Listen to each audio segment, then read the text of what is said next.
All right, everyone. Welcome to today's episode of Words of the Wise. Today I have James Abbott. He is newly retired. He spent 45 years in law enforcement, retired as a chief of police. I'm really looking forward to hearing his perspectives and insights on law enforcement, wellness. Welcome to the show, James Abbott. Thank you for being here Thanks. today. Thanks, Paige. Of course. So we were just talking offline. We're recording this. It's in January. You just retired after 45, I think you said 45 years and 5 months, like Yeah, to yeah, the T. exactly. And you said to me every day is a Saturday. So I wanted to first see, if you can give us a little bit of background on you. What did your career look like? Why did you choose law enforcement? And then how has retirement been for you so far? So I had 2 years out of high school, and my first 2 years of attending college completed when I was hired on July 3rd in 1980. I spent my entire career in the West Orange Police Department. I'll just put that out there. Um, the local, everything was print media back then, and the local paper had an advertisement for police officer. And my father was sitting in the chair reading it, and he said, "Hey, West Orange is having a police test." So it turns out, I take it, all my friends take it, and um, I did, pretty well on it. I got hired. I managed somehow to finish college in 4 years because my mother was afraid I was going to drop out of school now that I had a job out of college. So I made a point of going to the police academy in the daytime and I took 18 credits at night, so I would still graduate in a 4 year period. And that was a little bit of a disaster. My GPA dropped from like 3.8 or 3.9 down to like a 2.76, I think was my final GPA. But um, eventually, years later, I went for my master's at Seton Hall and got that back up. But so yeah, so 2 years out of high school, I get hired. Um, I was really looking kind of to use it as a stepping stone and go to one of the federal agencies. And the sergeant's exam came up when I only had 4 years on the job, and I came out first on that. So, I kind of decided to stay. And there was just the timing, coincidentally, the Naval Investigative Service was one of the divisions and one of the uh, federal government positions I had applied for. So I turned that down because I figured the police chief would probably blow a head gasket that his top guy with the top score in the state is leaving like right when it came out, like that week. So I let them know right away I was no longer interested, and I'm happy I stayed on. So I moved up through the ranks. That was sergeant and lieutenant and captain, and I was the chief for 1 month short of 29 years. I got promoted Wow. January 7th of 97, and I left on December 1st of 25. Wow. Being in leadership for so long, what is the greatest lesson you think that you learned being the chief for 29 years? So it's a great question. It's also a tough question. I think you need and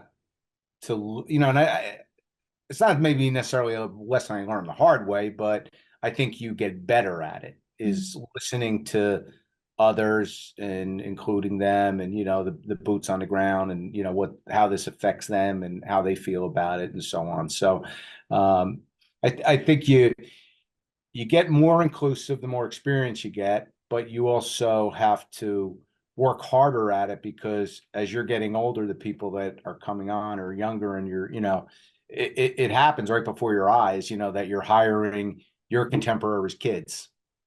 And, Yep. so and I've always been a believer that, and I raised three daughters myself, and my mom, my wife and I, not alone, myself. And every generation before us, thinks that our generation is so screwed up. And you think about it, the world is getting not the things that are arguably better or worse, but technology and medicine and science and so on. The world's getting better. So, people are living longer, people are living better. Um, so for those reasons, I have to say that, the generations that come, and I've seen like kind of a number of them now, because, there's people who are 10 and 15 years younger than me until, like I said, eventually you're getting to the point where people are 30 years younger than you. Yep. Uh, you know, they're not as screwed up as everybody makes them out to be. So you have to be open-minded. I mean, just like a kind of a silly thing, like, there was no way in the world a cop could have a beard, when I was a patrolman. I mean, the most important thing in the world was when you got out of the car, you had to have your hat on. So like kind of easing up on that silly stuff. And, like, I don't really care if you have your hat on. It doesn't matter to me. It matters to me how you do your job. Do you want to wear a beard? Wear a beard. It's got to be neat and trimmed. And we don't want, you look like a mountain man walking into somebody's house. But, I don't make them cover tattoos. Of course, they can't have offensive tattoos or anything like that. But, if they're a younger generation. They want to wear sleeves of tattoos. And, yeah. The Yeah. other thing that's interesting is, like, we were always told to bank as much of your vacation, accrued time, and so on, because it was money in the bank and you get this money when you left. And I see the newest generation that have come on, they want to use every day. They have no interest in that. Mm. And some people are quick to criticize them for that because they're always taking off. And I'm like, hey, you know what? Maybe they're a lot smarter than we were. It's like, who knows? It's like it's their time, and if they want to use it, they let them use it. Yeah, I think it's really interesting. So, I agree with you. You blink and everyone's younger than you are, and you kind of have to reassess how you relate to people, how you talk to people. I've had a few instances where, I'm teaching at an academy level and I walk in and I'm like, I'm the old lady in the room now, and it never used to be that way. And when they say ma'am, it hits different. Before I think it was just normal, how they would address you. And now I think they're saying it because I quite literally am their elder. And so it does change, quicker than you think. But I think also, being able to adapt the way that we present things. I had it, and this is kind of a joke, but I have this dad joke that I would tell to kind of like break the ice. Everyone likes a dad joke, and I used the word britches because it's in this joke, and one of the young guys was like, "What are britches?" And I was like, oh no, it's like now I have to figure out a new dad joke that everyone laughs at because this younger person did not understand, what britches were. It's like the language that we use is different. Yeah. And now as I'm, progressing in this podcast, I'm actually starting to talk to chiefs that are younger, same age or younger than me. And so as this podcast progresses, I'm going to start talking to leadership who are younger than me, which is interesting. I haven't had that yet, but we're starting to see that shift. So, I think that you're spot on with, how do you relate to people? How do you adapt to changes? Like you said, some of those obvious things, of tattoos and things that are maybe more normal now than they were previously. I also find it to be very, very interesting that most of the words of wisdom that I hear on this podcast have to do with this idea of work-life balance and taking time for yourself, taking time for your family. But yet, it's one of the biggest criticisms I hear about the younger generation wanting to take more time off. And so it is kind of that question, well, are those the words of wisdom? Like, do you want, the younger generation to learn and maybe not work as much and to take the time off, or not? And I'm not saying what, like, yes or no. I'm Switzerland over here.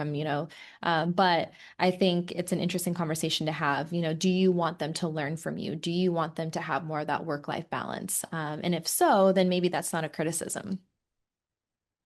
Yeah, and to your point earlier about with the ma'am, it's like we don't really in our mind feel older. Like, I just turned 65, I got a Medicare card. So like I'm like I remember talking to supervisors who were old enough to be my father when I was on the job, thinking like they were old men. So I know these guys are looking at me like I'm an old man. I don't feel that way, but I know they do. So you have to kind of like keep that in mind, that perspective that when they're talking to you and they're looking at you, they're thinking about like, and a lot of them, I'm older than their parents, now it's 65, I'm Yeah. probably closer to their grandparents' age. So, yeah, it's you have to kind of put yourself in their shoes and look through their lens and what are they seeing and what are they thinking, how are they responding. So you have to, and you don't want to overdo it and try to sound like you're their generation. You have to kind of keep it somewhere like meet in the middle. You don't want to sound like the old person where they're like, yeah, I don't know this guy was, he's been around for 100 years, Right. and you don't want to sound like you're trying to be somebody you're not. So you have to sort of meet them halfway.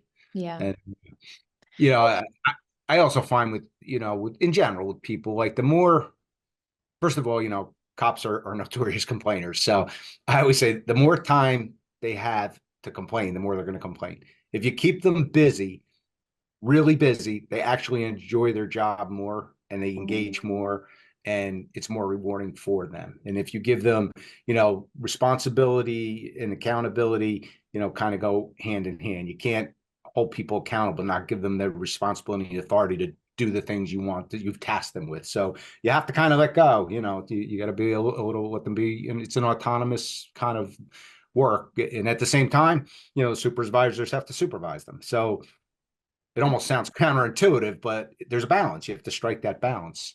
Yeah, I think that, authenticity wins every time. And, I think that I've had to come to terms with the fact that like I am going to be older than a lot of these people, and that's okay, and I can have those conversations of like, hey, I'm older than you, but I'm still willing to learn from you because I think that you have value and you have a different perspective. And I think that if those are the conversations we're having, then that'll also lead to more productivity, and they're going to feel more valued and seen and respected in their roles. I think that sometimes the challenge comes when, and I've done this before. I've done this more times than I want to admit, where I maybe judge someone because maybe they don't have as much life experience, or maybe they um don't have as much professional experience, and me, I'm speaking for myself, where I'm like, what does this person know?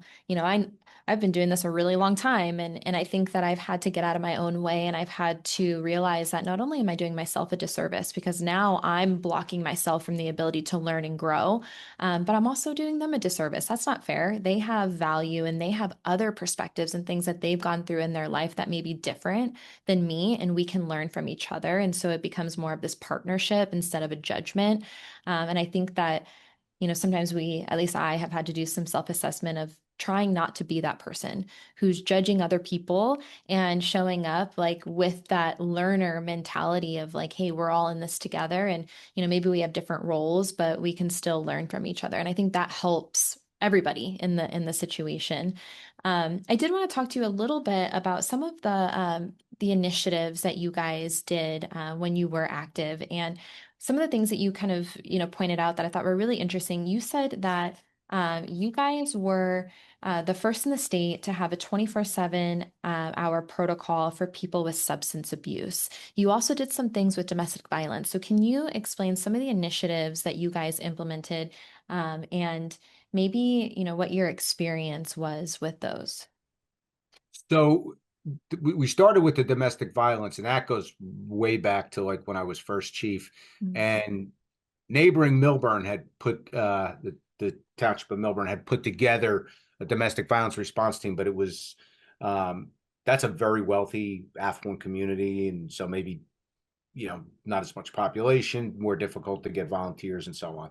But they had probably the first one in the state, but it was just kind of a part-time thing when people were available. So we kind of took it and made it a 24-hour, and we got a big group, a big cadre of volunteers. We had them get specialized training in how to respond. So when there's a domestic violence, and that doesn't necessarily have to be male, female, but most of them are. I've seen them all, but most of them are male, female, with the female being the victim. They don't have to be married. They can just be cohabitants, have a dating relationship, what have you.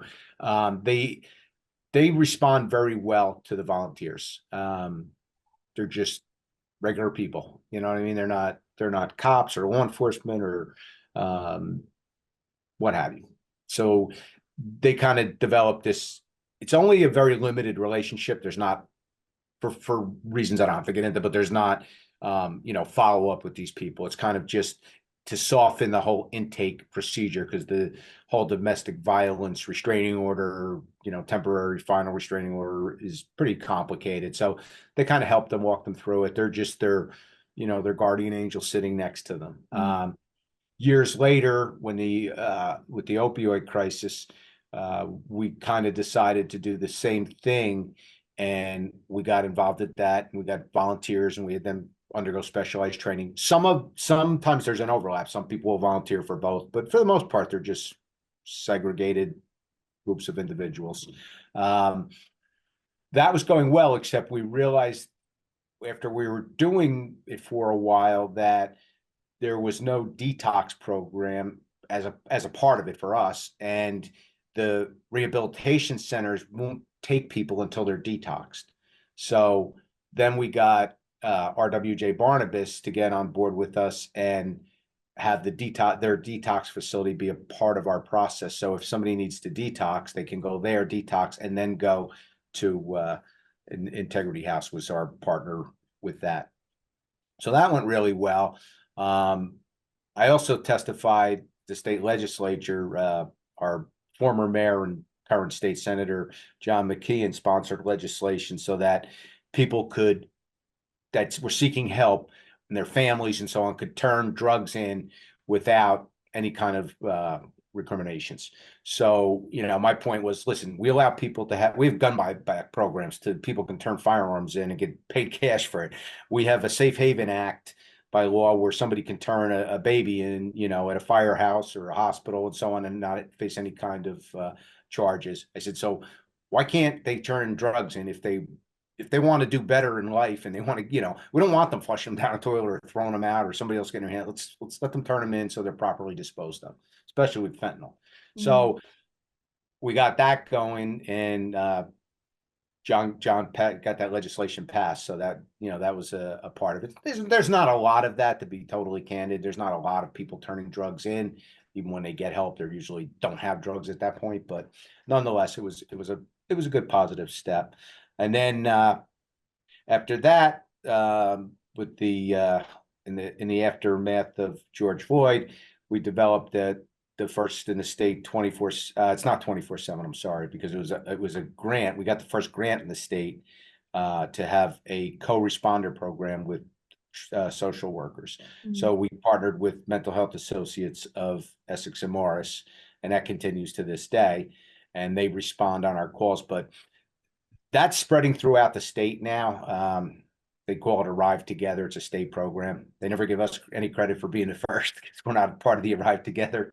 But nonetheless, it's good stuff. So I'm glad it's being done. Yeah. But with that program, ours is a little different because, of course, not every call on any of the Arrive Together R program do you have the luxury of having a social worker available. Sometimes they're tied up on another call. Sometimes they're just not covering the overnight hours. There's not enough money right now for the overnight hours. And even if there were, from what I learned from the Mental Health Associates of Essex Morris, they're claiming that they couldn't staff it anyway. They just, there's a big turnover with social workers, and there's not a Yeah. lot of people going into that because it doesn't pay real well and so on. So, um, with us, they actually take the body cam footage and they review it from every mental health call. Now it's all, it can't be released to the public. When they write their evaluations, that becomes a record. So there can't be anything in that gives an address, a name. There's nothing, there's no way you could ever figure out who this was. Mm. So um, I had to go to the county prosecutor, township attorney, Rich Trank, who introduced me to the folks at Essex and Morris. He went to our county prosecutor, who's a DA in many states. The prosecutor had to authorize this, which took some time, but I always make sure I give Ted Stevens his proper due, because without him, this would have never come to fruition. And now our program is a statewide model that all Yeah. these other states are doing. Yeah. Thank you for sharing, and it was interesting when we talked offline because, in my own perspective, I have experience with both my parents were drug addicts, so I know addiction and drug abuse. There was also a lot of domestic violence in my life, and so I know what that looks like. And you guys, that is that is one piece of what you guys see and what you deal with on a day-to-day basis, and so having initiatives to help alleviate that. But my question for you is, with all of the things that you guys have to witness and are exposed to on a consistent basis, how have you seen that impact mental health? And what are some of, um, I guess my question, because, and I find this interesting, and I want your opinion on this, is what are some of the conversations you're having about it being okay to be able to process and offload some of those things? Because we know that we're talking about humans, and if we're talking about humans, some things are going to impact you. And I find the conversation to be really interesting. It's like, how do you tell the helpers that it's also okay for them to get help? Yeah, I think the younger generation is more inclined to accept that. I don't think there's as much of a stigma with it as there was, when I was coming up through the ranks.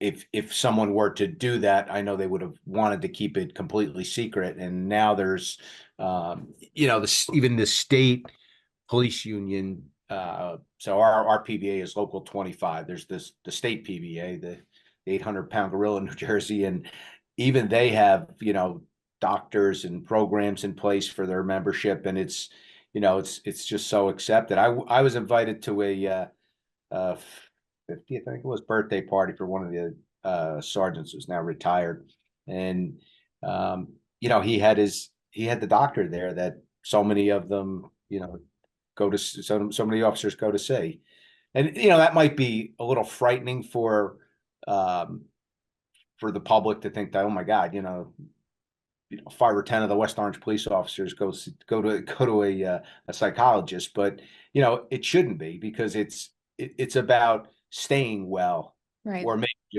maybe just moving back toward the center a little bit left or right, to get on balance. But it doesn't mean you're crazy. It's somebody to talk to, somebody to vent with, somebody to understand, and somebody to give you a game plan on how to manage your stressors moving forward.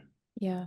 No, I don't think that that should be scary at all. I think that that should be encouraged, like how can we, because what's the alternative? Like how can we make sure that officers are not just, I say this all the time, and so anyone who listens to this podcast a lot, maybe this is like repetitive, but I feel so passionately about this idea that it's not about surviving the career, it's about thriving in the career. And how can you be the best version of yourself, both professionally and personally?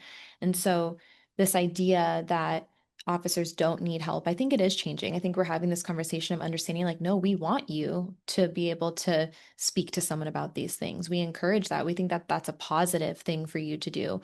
We want you to have healthy coping mechanisms. We don't want to see you, um, choosing some of the unhealthy coping mechanisms that maybe we've seen currently, but also in the past, there's been a lot of conversation about, alcoholism and escaping and numbing and voiding and what that does to your family and your home life. We don't want those things. How can we learn from the people who have gone through some of those things, and how can we start to walk a healthier, more positive path moving forward? So, my hope is that the conversations that are going out to the public are those of positive reinforcement of mental health resources, and being able to also, I had a conversation with someone recently and it was really interesting. They were like, how do we convince the public that it's okay to spend money on officer wellness? Because they don't understand. And I was like, I feel like that's the easiest argument, to make is like, we need to support them so that they're here and that they can do a really good job and they can make effective decisions and that, they can be the best product for the community. But I think it's still kind of that conversation of, is it okay? Is it not okay? And then how do we fund it? So the problem really isn't that the public's unwilling to accept that, in my opinion, Yeah. my experience. It's more that everything's the bottom line. So Mhm. elected officials want to keep taxes to a minimum, and anything that's not, there's nice to have and need to have.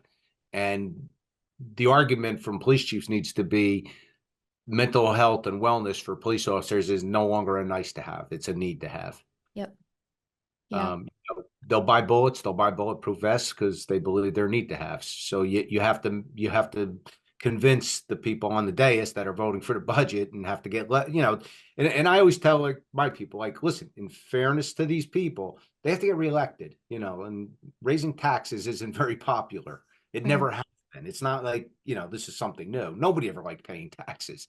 So, if they're going to raise taxes to fund programs like that, then, you've got to convince them that this is a need to have, so that when they go out and people's taxes go up and they want to talk about things, they explain that they voted for this money because this is absolutely necessary. Yeah, I really appreciate you bringing up the nice to have versus the need to have. And I've had this conversation a few times recently. I'd love your opinion on this, but it's this question of, is officer wellness officer safety? Like, does officer wellness equal officer safety? And if the answer is yes, then it is a have to have, right? It's like, how do we keep them safe on the job and off the job? And then exactly what you said, it's like, okay, well, what are the dollars that go towards officer safety? We have ongoing training for firearms. You have, the newest and best equipment and the things that you need to, keep the officer safe. So then if the conversation is that wellness is safety, then it's a have to have, not a nice to have. And it's a great point. And you think about it, if a police officer gets killed in the line of duty by an assailant, or a police officer goes home and kills themselves with their service weapon, the end result's the same. It's a dead police officer. And when you think about it, the suicide is the more preventable one. The assailant part, I tell young officers coming on, this is a dangerous job and anything can happen anywhere. Some of the most horrific crimes that have occurred in this country have happened in rural, remote areas. Don't let your guard down. Don't think for 1 second that, oh, this is, this can't happen because this isn't New York City. Anything can happen anywhere at any Yeah. time. And that's a big stressor for people that, you've got, um, day after day. No 2 days are the same, but they're somewhat routine. And then all of a sudden something big happens. And there's been studies where every time the radio cracks, like there's actually a little release of adrenaline in the body with police officers. Interesting. Yeah, I could see that, how you're on high alert always, and how that could trigger the nervous system. That's interesting. I also appreciate you saying that, there are things that are not preventable and there are some things that are, and how can we control the controllable? How can we put in place resources and how can we have the conversations about the things that we can prevent or things that we can alleviate? I say this all the time, and I'm going to use a very, very simple example, but we talk about sleep and how important sleep is for emotional regulation, decision making. And I tell officers all the time, I cannot control how many hours you sleep. Right. We know, especially night shift, it's a struggle. They're getting to bed. Sometimes they don't even go to bed because they have to be up for their kids' soccer game, and so I can't control some of those things. Or if you're on call and you get called in right when you go to sleep and now you get like 3 hours of sleep instead of 6 hours of sleep. But we can control the quality of sleep. And so how are some of those, or what are some of those things that we can do to try to improve what you do have? And so it's the same kind of concept of, okay, well, I can't control if someone punches you in the face out on the streets, but I can prevent other injuries from happening, through certain strategies. How can we have solution-based conversations where we understand there are some things that we cannot control, there are some things that we cannot predict, but there are some things that we do have control over. And a lot of the wellness stuff that we're talking about, we do have the opportunity to be proactive. What are some of the things that you have seen over the years that have been successful as far as maybe conversations or some things that you guys have implemented to help officers and all employees within the organization be able to offload some of those things and be able to be more proactive and more successful? I mean, there's peer-to-peer counseling. There's, again, you have to destigmatize and not only make available, but encourage your employees to seek counseling and impress upon them how it's not something we'll even know you were doing. It's going to go through your medical insurance, and I have no way of knowing if you're going or not going.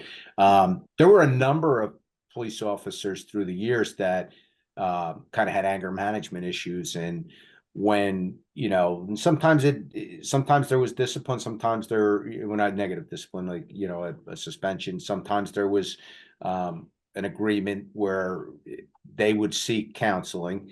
And all I had to know was that, I had to get a written report once a month from their social worker that they were keeping their appointments and whether they were making progress or not. Didn't have to know what their underlying issue, it was none of my business.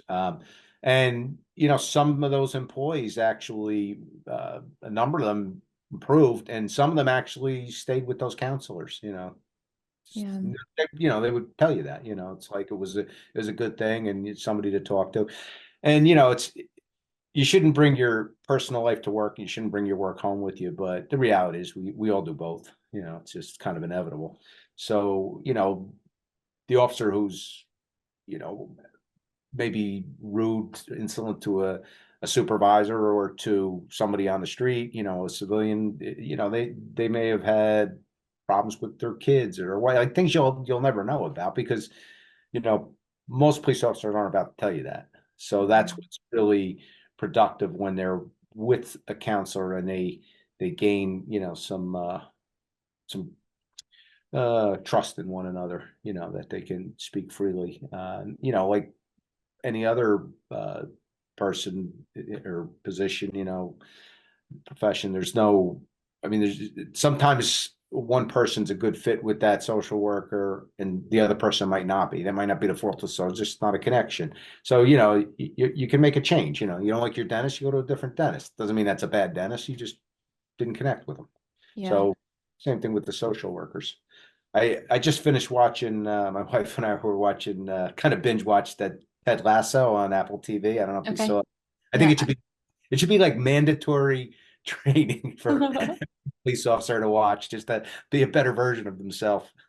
Interesting. I've never seen it. I've heard of it, but I haven't seen it. I'll have to take a look about that And at that. my kids had watched it, and I didn't really even think about it. And then, it was like we were looking for something to watch. And you'll watch we watched the first episode, and we were kind of hooked on it. And you just keep, and it gets better, and there's parts where that are corny. It's a TV show, but Yeah. for the most part, I mean, there's just a lot of good life lessons in there.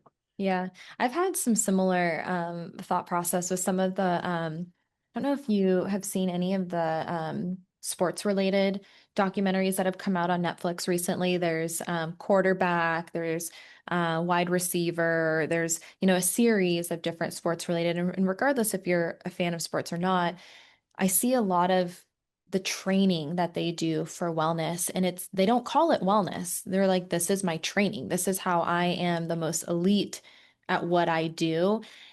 And sometimes I'm like recording it with my cell phone because I'm like, I need to post this on my LinkedIn because it's like, look at what these elite athletes who are at the top of their game are doing. And it's a part of their routine and it's normal and it's not stigmatized. They all have therapists, they all have like rest and recovery coaches. They're all doing like all of these things for their mind and their body so that they can perform at a high level. And I'm always trying to get people to watch these things because I'm like, look, it's not feminine or like weak or woo woo. Like you got LeBron, who's like highly, highly successful and respected in the industry, who's doing these things on a consistent basis. And he's like, yep, love it. Like, let's go. So I think that there are a lot of things that we can learn, from some of these, different shows that are out there that are maybe not in the same industry. I think that that's what's important is like, how can you learn from maybe some things that are in different industries to understand how you can be successful?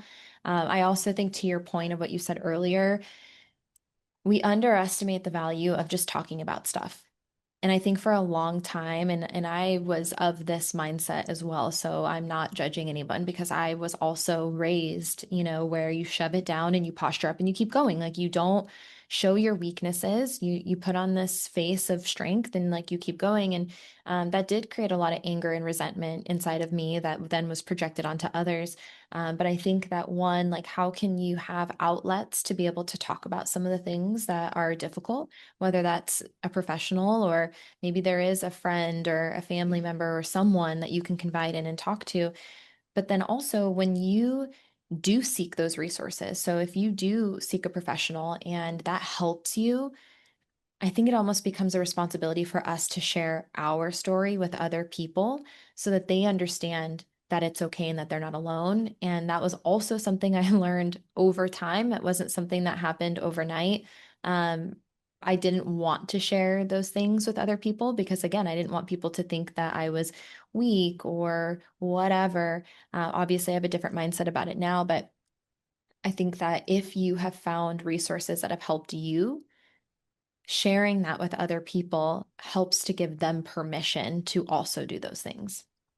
It's also, and it shouldn't be, but it is often embarrassing for uh, the person. Like you may have, you just shared with me that your parents had substance abuse problems. So, like, you probably didn't want to tell anybody that Right. at some point in your life. You wanted to keep that hidden away, and for some reason, and I think, we have that misgiving where we think that whoever we're looking at and talking to has this perfect life. And, that's that we don't want to tell them how imperfect ours is. But the truth is everybody has an imperfect life. Everybody has a problem. Everybody has somebody in their family who's got some kind of problem, or, it's just, and I think the older you get, the more you realize that. Yeah, I agree with you 100%. And, hopefully by us having these conversations, it doesn't have to end with learned experiences, although I think that sometimes there's a certain level of like you have to kind of learn those things on your own. But hopefully, if there's anyone who's listening who is younger, they can learn from us a little bit, through our experiences. But my final question for you is for the younger men and women who are entering into this career. What words of wisdom would you share with them? Maybe something that you wish you would have known earlier or something that's helped you along the way. Uh, your supervisors probably know more than you give them credit for. I think we all kind of assume we know more than our bosses. Um, if your supervisor is a negative person, which happens too, and doesn't accept responsibility and wants to blame everything on their bosses, you only have to do this because that's what this guy wanted or that guy wanted or the chief wanted. And if it's that kind of, just sort of do what you have to do and do your job, but ignore them. Don't become them, because though when I've lectured people on tried to engage with them about proper supervision techniques, it's once you tell them it's coming from somebody else, you've lost them. If you're a sergeant and you're saying, well, this is stupid, but this is what's coming out of the chief's office. This is what has to be done. They're not, if you tell them it's from you and you want it done, they'll do it, and they'll respect you. But the minute you tell them it's from somebody else, you've lost them. It's not, there's no bringing that back. So, you know, try to be a better version of yourself. Try to be a professional. You're never going to be, I always say, strive for perfection and settle for excellence. You're never going to be perfect. None of us are. And, if you find, the big thing to me is finding, like, I love what I did. I had a great career. Like, that's because I saw it that way. I could have seen it from a negative perspective and hated everybody and Mm. everything if I wanted to. I chose not to do that. So nobody's going to find happiness and satisfaction for you. You have to find that yourself. Yeah. Yeah. Thank you for that. I'm gonna title this podcast "Strive for Perfection and Settle for Excellence" because I really like that a lot. But thank you for the reminder, and I think this goes back to the controllable. We have control over how we show up and how we choose to view things. It's a choice. We can choose to view things in a positive way or a negative way, and it's so much easier to focus on the negative, but we have the choice to focus on the positive. And so I appreciate you saying, like, I chose to love my job. I chose to see it in a positive way. And I think it's a really important reminder for all of us, to take a step back and decide, how do we want to show up? How do we want to see things? And can we choose to have a positive mental attitude when it comes to things? Because we can't control a lot, but we can control that. Yes, and to that end, I don't want to sound like I enjoyed every day my whole career, because I went through those trials and Sure. tribulations too, where I wanted to leave and go to a federal agency, or I was bored, or what am I doing here?